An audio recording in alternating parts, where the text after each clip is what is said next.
China earth's rotation ஸ்பீடை கம்மி பண்ணிட்டாங்க.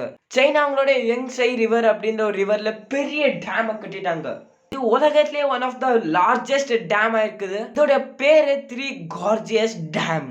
இதோட ஹைட் வந்து 607 அடி. அப்புறம் இதோட லென்த் 7660 ஃபீட் இருக்குது. இந்த டேம் வந்து 39 ட்ரில்லியன் கேஜி வாட்டர்ஸ் வந்து ஸ்டோர் பண்ணுது. எந்த தண்ணி ஃப்ரீயா ரிவர்ஸ் வழியா போயிட்டு அப்புறமா கடலுக்கு சேருதோ அந்த தண்ணியை ஒரு பெரிய கேட்டால கவர் பண்ற மாதிரி ஆயிடுச்சு இந்த டேம்.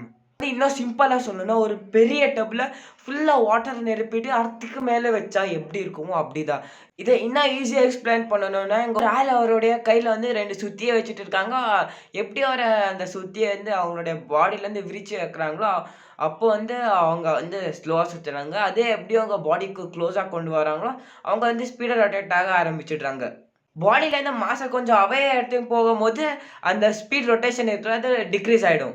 இந்த டேம் வந்து தண்ணிய மேல கொண்டு போய் ஸ்டோர் பண்ணறதுனால அர்த்தோடைய மாஸ் வந்து மேல இருக்கிறதுனால அர்த்தோடைய ரொட்டேஷன் கொஞ்சம் ஸ்லோ ஆயிடும். சிமிலரா நம்ம பின்னாடி பார்த்த மாதிரியே. இத நாசா கூட கன்ஃபார்ம் பண்ணியிருக்காங்க. அர்த்தோடைய ரொட்டேஷன் இதனால அர்த்தோடைய ரொட்டேஷன் வந்து 0.06 மைக்ரோ செகண்ட் குறைவா இருக்கு. இத சிம்பிளா சொல்லணும்னா நாம ஒரு நாளைக்கு 24 ஹவர்ஸ் இருக்குல்ல, அதுல 0.06 மைக்ரோ செகண்ட் அதிகமாயிடுச்சு.